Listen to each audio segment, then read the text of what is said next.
What's going on, everyone? Welcome back to Fix It Garage and the Superu Beetle for what is hopefully the last build video for this car. This thing is so close to being done that I'm hoping in today's video the car gets finished being built, so next video we can start this thing up and get it done and out of the garage and move on to the next thing. Before we get started, I want to thank all of you guys for watching. If you guys like what you see, don't forget to smash the like button, leave some comments down below, and don't forget to subscribe to catch the next Fix It Garage big projects. But before we get started working, let's check out what's been done on the Superu Beetle. So since the last video, a lot's been going on under here. We've got our crossover pipe installed and plumbed, all the cooling system plumbed on the crossover pipe. We haven't run our coolant lines front to back, but we do have all of this plumbed. We've got our fuel system all plumbed in here, nice and neat. We've got our igniter, all their sensors have all been mounted to the firewall. So a lot of the work under the hood is actually done. We're at the point where we can basically be about ready to install the intake, which we're gonna be doing very soon. Also, the oil fill cap, I will show you guys, it is curing right now. We've been plastic welding it. So here's our modified oil fill cap. Right in here, we've cut and shortened it and glued it all back together. I forgot to film this because I just wanted to get it done, but this has now been modified and it is finishing curing right now in the vise. This should be ready to go on hopefully by the end of today's video. Inside of the car, I know it's dark, but not a whole lot has changed. The PCM is permanently mounted. The wire harness is ready to be fed through to the engine bay to plug everything in and wire everything up, and then I'll seal off the firewall when that is done. We still need to make our ground wire, which I will do probably off camera, but it will get done in today's video. And the battery still needs to be installed, which we don't actually have a battery for this. That's part of why we won't be starting the car today, but we'll get everything else done. Up front, not a whole lot has changed. Radiator's installed, ready to be plugged in for final install, and the coolant lines are ready to be ran underneath the car. Still need to put 2 fuses up here, but other than that, everything is done. So we can now route our coolant lines, do our fuses, and the underhood will be done. We can actually put the trunk lid back on very shortly. So that's everything that's been done. I think the first thing we should do is get the intake manifold wired up and then installed in the car, hopefully for the only time we need to install it. And then we can move on to the cooling system. So let's jump right into time lapse of me wiring up that intake manifold.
Well, as you guys can see, a lot of work has been done. So let's kind of talk about what all we've done. First off, the alternator is not permanently installed. I'm missing the hardware, but for picture purposes, I've got a zip tie and a screwdriver holding it in place. So it looks like it's right and it would work kind of right now. It probably wouldn't hold very much tension. Anyways, intake also not permanently installed, held in with some zip ties because clearance issues. That's probably not going to clear the hood. I need to stick it back in here. Also, I need to be able to get this hose to reach. But without worrying about that, you can see we've got the intake fully installed. We've got the fuel system installed. The ignition system needs to be finished. The igniter is installed and plugged in. The wire harness is fully installed and plugged in. I've got coolant hoses run. I need to get some hose clamps so I can clamp everything down, but the coolant hoses are all routed and done. The oil cap filler that we've modified is installed to check for clearance, which it clears beautifully, and everything else is all plugged in. So this area of the engine bay is done with mock-up and sort of final install. I gotta install a few pieces and build a couple brackets, but otherwise this part is all done. I just have to hook up a couple things, and then this will be ready for the first engine start. What's that leave us left with? Well, we've got to do some miscellaneous wiring because I need to plug in the throttle position sensor. I still need to hook up the exhaust, and I need to hook up the cooling system, and then some little bit of electrical stuff. It's all the nitty-gritty stuff once I get that all done. So the next thing I think that we're gonna do is we're gonna go ahead and we're gonna get the cooling system and the exhaust fitted so we can get all of the big projects done and start knocking out those little nitty-gritty things so we can get this car started up in the next video.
Did not go to plan. It's been a while, everybody, but here I am, still alive, still kicking. You might have seen some updates on Instagram. If you have, then you already know what's going on. If you haven't, well, the holidays happened, so I took a little bit of time to celebrate the holidays. So to everybody, Merry Christmas and Happy New Year. Hope you guys all had a good one. I did until New Year's. Not long after New Year's, I got sick. I got sick enough to where I couldn't be out in the shop. Actually, to the point where I wasn't even allowed to go to work. So that's all I'm really going to say about it. I've been sick. I'm feeling better now. We're about to start rolling back in the shop, getting back to work soon. I'm actually going to hopefully go clean this thing off today from that, what you saw in the intro, the little snow donuts session that we had. That was a fun thing that we will be doing again with this car. I want to talk about that at some point because that was a ton of fun, but I don't have the energy to talk about it. So, been sick, celebrated the holidays. You guys got to see the new bandsaw in the video before I was really even able to talk about it. I did get a new bandsaw, so we can start making better cuts. Because I know you guys saw the angle grinder cutting and how it's like this, when it should be like this. So we are able to make more precise cuts now. It still won't do the really big stuff, the long stuff, which I learned. We'll have to figure that out. I'll have to find a way to make it so I can cut things how I want.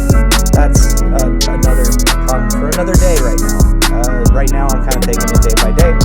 Hopefully going to be back working in the shop here in the next, day or two, trying to get this thing wrapped up. You guys saw as far as I made it, because then everything kind of just went crazy. So the cooling system is almost all done. We ran out of rib nuts, but sitting over here, I'm not going to reach for them right now. I've got a brand new bag of rib nuts that we can go ahead and use to install with this metal strapping. We're going to be using this to hold the coolant pipes in the car away from everything important. My thought behind this is they use this on big buildings to hold pipes in place, and these are going to weigh less than those big heavy pipes. So this stuff should be strong enough. I will use enough of it to hold the coolant lines in place and keep it away from anything that you don't really want coolant pipes rubbing on. We also have some more hose clamps to finish the intake. I'm going to show you guys how I did the throttle body in the next video, because I have the throttle cable hooked up and it works. So I want to show you guys that in the next video. Hopefully in the next video we wrap up everything on the car so we can start it in the next video after that. That's the plan. Right now everything's kind of evolving. It's an evolving situation, so we'll see. But I'm going to take some time to rest some more and get better, and then get back to work and hit 2022 hard. I've got quite a few things lined up already. Got a wrench thrown in that too, because a friend of mine decided they wanted to slide into a curb on some black ice. And so we're gonna have a video on that. We're actually gonna have a video we're gonna do some fixing of his car. We're gonna fix some crash damage and get his car back up and running so he can compete this year in autocross. So that video is going to be coming hopefully in the next couple weeks. And hopefully we'll get this thing done and we'll get some parts for this so we can get working on this. But I'm working hard in the background, even though I've been stuck on the couch and in bed, trying to get some stuff lined up for you guys. It's been tough, but we're going to get going. We're going to make 2022 the best year. My goal for the end of this year is to break 1,000 subs. I would like to start becoming a part of the YouTube. My goal for 2022 is to enter the YouTube Partner Program. We'll see if we can do it. I'm going to try really hard to bring you guys the best content I can. But that's going to be everything for today, guys. If you like what you saw, don't forget to smash the like button. Leave some comments down below, and don't forget to subscribe. There's a lot of stuff coming to this channel. I wish I could tell you more, but more will be coming very soon. But that's going to do it for today, guys. Thank you all for watching.